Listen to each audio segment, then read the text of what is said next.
kambaskii labaad ee jaamacadda Kalkacyo waa dareemi kartaan ma aha xafladii hore oo kala ah markii loo fiiriyo goobta aan joogno oo meel banaan markii loo fiiriyo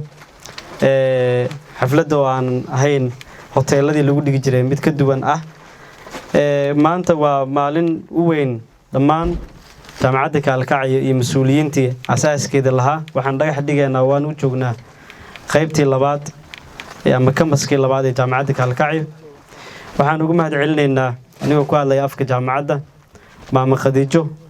oo dhulkaan arkaysaan maanta aan joogno ugu deeqday jaamacadda si jaamacadda ay ugu baxdo xiriirigii ka haystay dhinaca fasalada oo aad runtii dhibaato weyn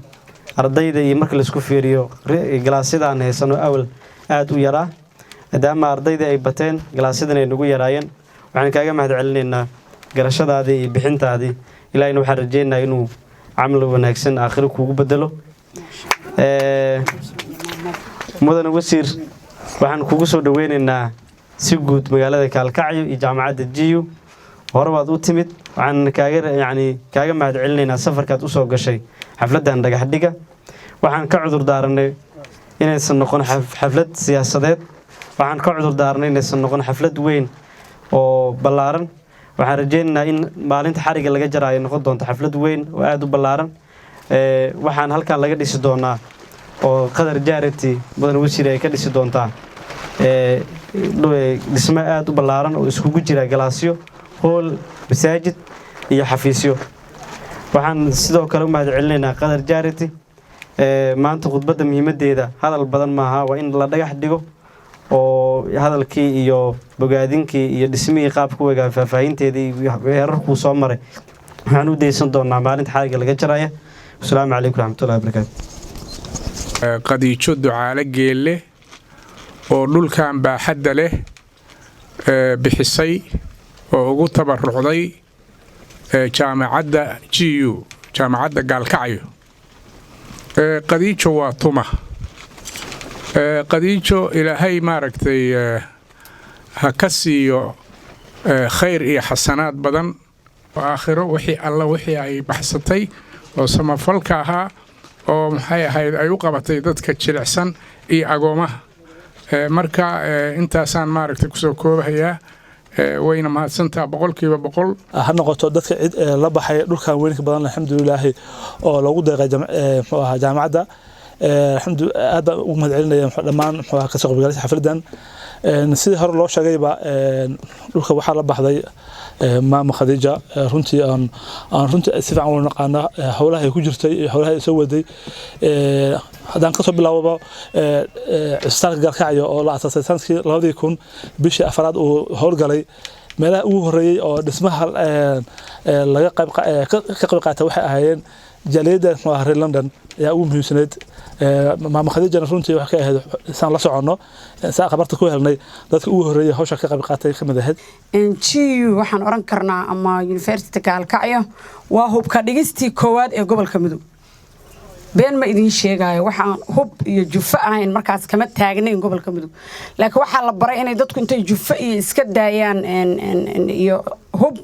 inay wax baran karaan oo faa'iideysan karaan waana la arkay faa'iidadii laga macaashay ma sha Allah marka waxaan dhigi karnaa hubka dhigidii qalbiga ee gobolka Mudug iyo horumarkii koowaad ee bulshadan reer Mudug loo keenay barsoorada waa mahadsan yihiin sida shirwac iyo biday iyo dhamaantood dadkii keenay waxaan xusuustaa shirki koowaad oo markii la dhahay jaamacadda la idin furaya bal way waaleeyeen waraa maxay odayaashu aan dhahayna maantana waan ogaana faa'iidada haddaana hooyooyin iyo waxa laga yaabaaba ciidamadii markaas qoryaha watay iyo macaawisaha qaarkood inay maanta ay baranayaan jaamacadda degmooyinka iyo gobolada kaleeto in laga hirgeliyo goobo waxbarasho si aqoontu soo baxdo aqoontu waxay tahay waa furaha siiban gaar loogu dadaalo in gabdhaha wax la baro gabdhaha waxa la yiraahdaa gabar wax baratay waa qoys wax bartay weeye in aad loogu dadaalo hadii aan la idmo aad wax loo baro waxbarashada waxaan ogaanay intaan ku soo jirnay gabdhaha inay aad uga horeeyaan wiilasha kaalinta koowaad ayaga ay u galaan waxbarashada aqoontan ay ku fiican yihiin amaanadan ay ku fiican yihiin dan mas'uuliyiin ka socoto jaamacadda Banaadir oo ayagu saldhigay u ahaayeen aad baan runtii uga mahadcelinayaa maama Khadiijo mar labaad mar saddexaad waxa weeye waxaan leenahay jazaakumullahu khayr sadaqa jaariya weeye waa waxaan ka gooyan weeye aqri adduun ku soconaa inta hadii aan la idmo oo mataqaanaa jiilkaas wax ka soo baxay oo dhan waxay qabtaan oo dhan waxaa ku leedahay ajarkooda waxbaa ku leedahay haddii alla idmo aad baa u mahadsantahay ilaa jaamacaddii halkaan maanta aan ku dhagax dhigayno oo aan ku dhisayno ilaahay baa ku mahadsan subxaana wa tacaala kulligiis qof alla qofkii muxsina oo wax ka dhisahaya waa diyaar haddii alla idmo dhulka waayo waxaan aan khibrad u leeyahay dhulku siduu nagu yahay tusaale ahaan hadda sanadkan waxaan rajeyn doonaa inaan dhammaystirno 6 iskuul oo galmudug laga dhisayo dhibka ugu badan meesha naga qabsado waxay inaan dhul aan ka dhisno helno waxaad ogaataa dadka maxaa ahaa banaanka naga jiro wax noo dhiso waxa mamnuuc ka ah inay dhulku gadaan ama dhul ay ku siiyaan ayagu wuxuu leeyahay dhulka keenso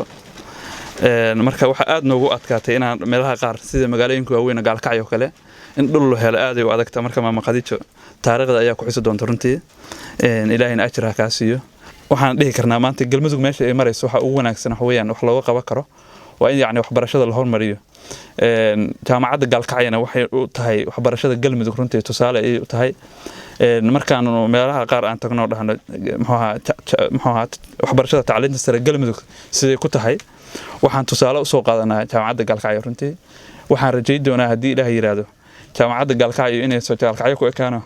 ay meelaha kale oo galmudug oo dhan ay tagi doonto haddii ilaahay yiraahdo waayo waa jaamacad ay leeyihiin ummadda reer galmudug ay leeyihiin waa jaamacadda gaalkacyo ma aha jaamacad shakhsi uu leeyahay dadkii asaasay wuxuu asaasayna waxay maartay in dadka reer galmudug wax loogu qabto inay ahayd waxaana xaqiiqo ah in yacni dhaqankii maartay gaalkacyo ka jiray inay wax badan ka bedeshay tusaalena ay kugu filan tahay nabadgelyada tusaale ahaan ka jirta maxaa gaalkacyo kale ma ahan mid xoog ku timid qor ku timid ma ahan waxa la dhigi karaa mid natural ah oo iska dabiici iska timid waxaana taas tusaale u ah dadkii wacyigooda isbedelay waxaana qayb weyn ka qaatay jaamacadda gaalkacyo waayo dadku haddii wax bartaan guriga maartay qofku wax barto uu joogo